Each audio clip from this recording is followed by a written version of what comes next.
basically, what I'll do, I'll tell you what I'm doing now, and then I'll get into sort of how I got to where I am, and then I'll tell you a little bit more about the WestJet, and give you my 2 cents, kind of what everyone else has done. It's kind of neat because everyone really, when I hear what all the different pieces of advice are, like it's all the same, and I think there's a lot of common themes. So before I forget, I'm going to write down a word, and my mom was an English teacher, so but I learned this word when I was at an APEC convention in Ottawa many years ago, networking.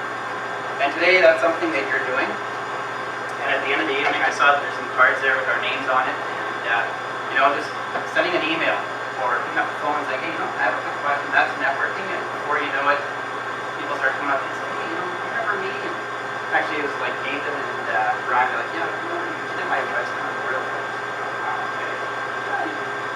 Remember Alice Curtis?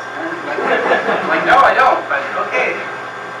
Anyway, I've been at WestJet now for, it'll be 2 years February, so I was hired in February of 2008, and I'm a first officer on the 737. We have 3 types of WestJet. We have a 600, 700, 800 series. They're all called the Next Generation series, and they're all exactly the same, like, except for the fact that the 600 is the smallest one, holds 119 people, and then up to the 800 holds 166 people, or something like that. It's got 3 bathrooms. I didn't realize that until like halfway across the line. Like there really is no difference. You go up to the flight deck, there's one extra switch that no one seems to know exactly what it does. We just don't touch it. So, it's funny when I hear all these different stories. Like, one thing I'll tell you about me is I'm 34 years old. I started when I was 16 years old. That was in 1992. And I love Winnipeg. Born and raised. My parents are from Winnipeg. My wife's from Winnipeg. Winnipeg for me is home. And so I never really had a desire to go anywhere, even if it meant that it would have fast-tracked my career. And when I say I started in 1992, here we are in 2009. It took me about 16 years to get to WestJet. Had I been willing to maybe move around and wasn't as stubborn, I probably would be there a lot sooner. But I have no regrets. I mean, like I say, Winnipeg was my home. The biggest disadvantage, I guess, for me is that I had absolutely no one in aviation. My dad's an architect, my mom's a teacher. My grandfather, I think, had a part of an engine from an airplane. Like, that was like the extent of it. So I had absolutely no idea how to become a pilot. Like, if you told me, well, honestly, just go into the flying club, get your license, and go fly to Air Canada, I really believe you 100%. I had absolutely no idea. So what did I do? Well, I called Air Canada. I called their general number when they had an office here in Winnipeg. I don't know if they still do, but I called up and said, I want to become a pilot. Believe it or not, they actually put me in touch with the captain, Howard Chase. I'm not sure if you know that name as well, but I know he was involved in Outdoor at some point too, back in 1993. But he was nice enough to walk me through the process, kind of paint a picture of what it was all about. And then, of course, the icing on the cake was that he took me on a field trip here to the airport, and I got to sit in the DC-9 in an Airbus and see what it was all about. And after that, I was just like, oh my God, I got to be a pilot. Best thing in the world. So that was in, I guess, early '92, and then I guess my parents really thought, well, it's a face. I'll probably become a lawyer or something. And I kept talking about it. Finally, I took a familiarization flight, and again, it just sealed the deal. And I started flight training here at the Flying Club in February '92. I was still in grade 11 at the time, so I was flying about once a week, and so it took me a while. And then by grade 12, I had my private license. And then I had a decision to make, which was, do you continue your flying, you go to university, do you do both, what do you do? And at the time, there were like no jobs. And you'd open up the Wings magazine, and it'd be like, oh, Bearskin hiring first officers, 2,000 hours, right seat. It's just numbers that were just, there's no way. I mean, there would be a guy flying a Navajo on the right seat or left seat, and he had a 10,000. So it's just, there's no way you're going to go with a commercial license and jump into it. So I decided to go to university. I thought getting a degree would be good. And everyone's saying, aviation's pretty volatile.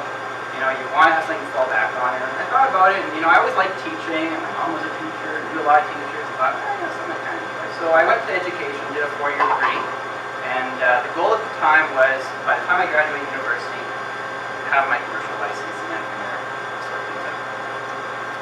So that was in '93 that I went to university. I graduated in '97, but I actually ended up getting my commercial license in 1995, so about 2 years ahead of my goal.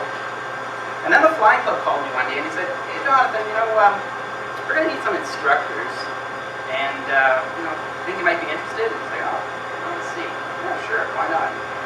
It was a tough decision though, because at the time I had my commercial, I had my flow rating, and was working on my multi, and money was running out, and it's like, well, what do? Do you do an instructor rating, or do you get an IFR rating? And at the time, I felt that if I got the IFR rating, no one was still hiring. It was pretty hard to get a job. So you end up with this IFR rating, whenever you do some laps, and then backspin and trying to get it up again. So I just decided, you know what, I'm going to do the instructor rating. So right after I graduated, I became a flight instructor. And one of the things that I remember is it was like June 30th. I did my flight test, 11:15. The Transport Canada designer signed me off. CFI called me right up here and said, okay, here are your 3 students. 3 students are like, how long have you been instructing? And it's like, it's about 15 minutes. But that was my introduction to it. And I instructed for 4 years. I went from a class 4 to class 1, and I absolutely loved it. It was probably, up to that point, it was the best thing I'd ever done. Actually, during that same time, I debated going back to the flying club. And then 2 days later, after Scabbard became the flying club. So it was just like, I was like, my God. Don't tell WestJet. So I was unemployed for a month. I applied at different places, and the first set of people to call me up was Molten Lake Logica, and except they were under new ownership. They were actually being taken over by 2 Air Canada pilots. We don't have seniority at WestJet.